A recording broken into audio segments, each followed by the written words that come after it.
Hey everyone, I'm Nico from Licks of the Beast, and in this video, I'm gonna break down a song by Iron Maiden that I think is seriously underrated in the real, literal sense of the word. It's from their 1995 album, The X Factor. I picked a song from this album specifically because aside from covering 2 or 3 solos, I haven't really talked about the Blaze era at all on this channel. And while not everyone loves Maiden's 90s albums, they are part of their catalog and thus, part of the Iron Maiden story. And there's some seriously good stuff in those albums that absolutely deserves a closer look. Like the song I'm gonna break down for you here, Blood on the World's Hands. First, let me tell you real quick about the reason why I picked this song. The X Factor was the first Iron Maiden album since The Number of the Beast without Bruce Dickinson, whose voice, presence, and creative input were an integral part of the band overall.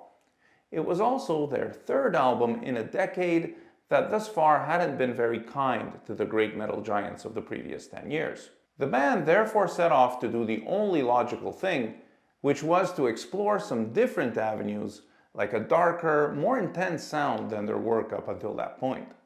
And I think that the X Factor was a bit hit and miss from that standpoint.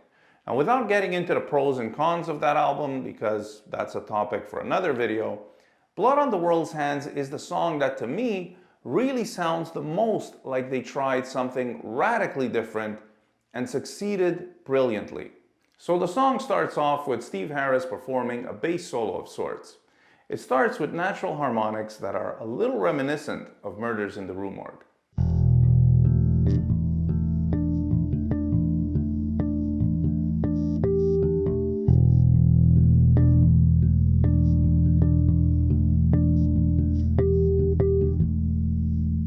Then it goes into a basic pentatonic line, followed by a fast descending run.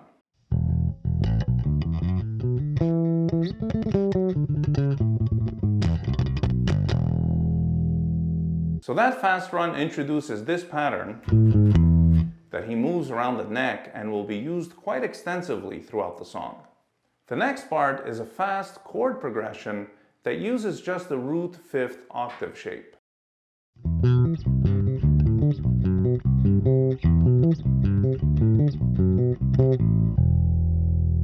Steve Harris uses this pattern a lot, and this allows him to be very free about the harmony he employs when writing songs, because with this pattern, it doesn't really matter if the chords are major or minor, or which extensions may be present. The last part of this intro is this run where he repeats this 4-3-1 kind of thing all over the neck.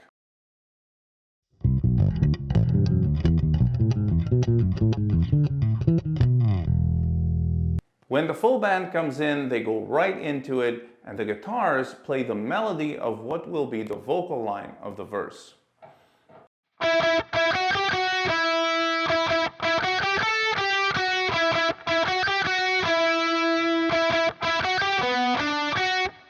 This is a technique that they go on to use quite a bit over the course of the next 3 decades, like they do on the song Hell on Earth from their most recent album. And you'll notice there's no harmony here. They're playing the melody an octave apart. I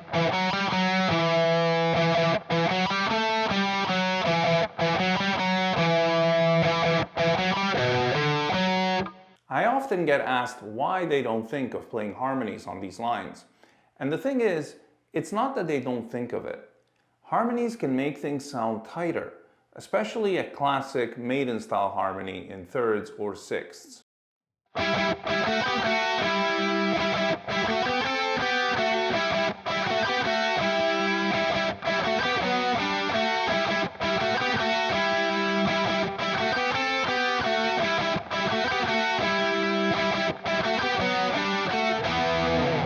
At this point in the song, after that dark bass part, you need it to open up nice and wide with as broad a sound as you can get. And an easy way to do that is with octaves. For example, in a lot of movie scores, when they want something to sound big, they'll have a melody played in multiple octaves, either at the same time or sometimes in succession. Now, interestingly enough, when they played this song live, both Dave and Yannick played the high melody in unison, omitting the low one altogether. From there, we get to the verse, which has the bass and rhythm guitars continuing with the same chord pattern, which is a bit different from typical Maiden songs. Even though the chords are the same as what they normally use, the rhythm and the actual progression are a little bit different.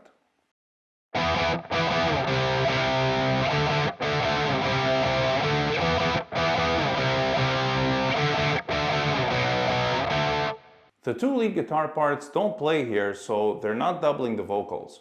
And I have to say, this is to me one of Blaze's standout performances.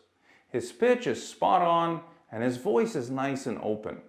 Perhaps his vibrato is a bit too tight and pronounced at the end of each second line, but that's just me nitpicking. Overall, his singing here is great, and it sounds like he put a lot of passion into his performance. The chorus is very different from Maiden. Normally, they do these big, bombastic choruses with a catchy melody, perhaps over some whole note chords. Here, they do the exact opposite. So you have a tight drum beat and a busier rhythm pattern with the accents firmly on the downbeats.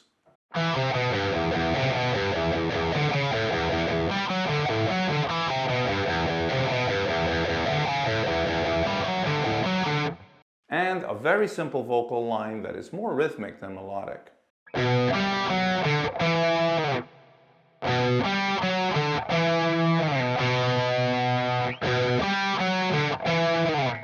They did do something kind of like that on Be Quick or Be Dead, but it was actually quite different in its rhythm pattern, tempo, and feel. So this is a rather unique chorus for them. The interlude that bookends the entire middle section is based on the chorus figure, but this time it starts on the E pedal.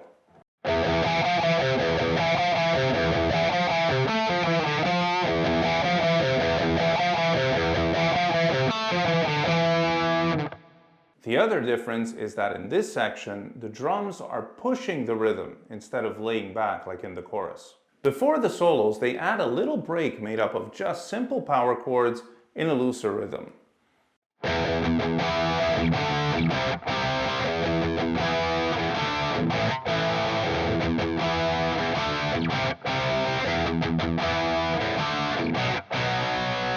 The purpose of this part is to allow the section to breathe a bit, so that when the solos come in, the change is smooth and not jarring. Dave Murray takes the first solo, and the way he comes in here is just classic Dave, with a huge double stop bend that leads to a linear descending legato lick.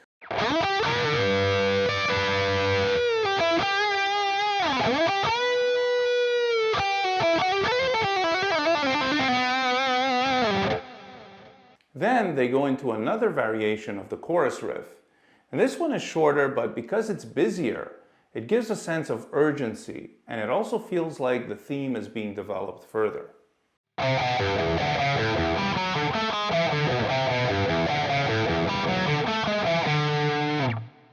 And now we go back to the little chord riff, but only half as long this time before Yannick's solo.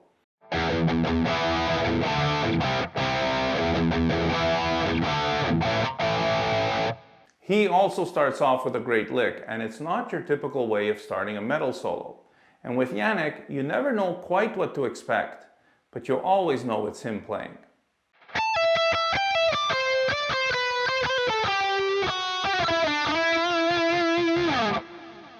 Then it's back to the busy riff, and from there they go into this great dreamy section where Nico lays off the gas and the bass and rhythm guitars play this kind of thing.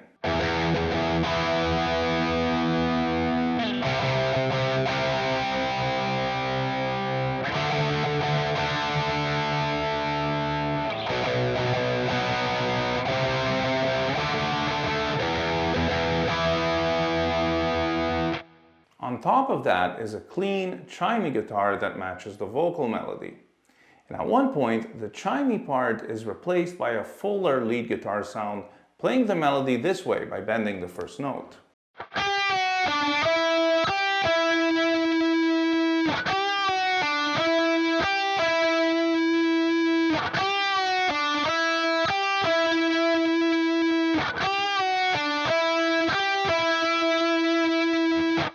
It then goes back to the chimey part before returning to the interlude to close the instrumental section.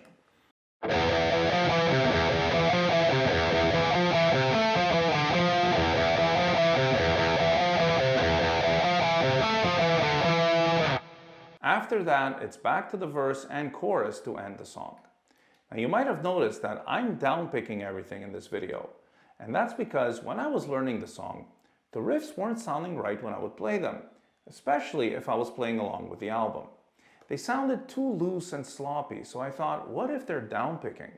And I tried it, and it immediately sounded much better and tighter. So I looked up some live footage here on YouTube, and it does look like they are downpicking for the most part. So if you're learning to play this one, downpicking will definitely help you make it sound tighter, especially the chord parts. That's all I've got for you for this video. I hope you enjoyed this breakdown of Blood on the World's Hands and that it might inspire some of you to give this song another listen with a fresh perspective. As always, thank you all so much for watching and stay tuned for more licks of the beast.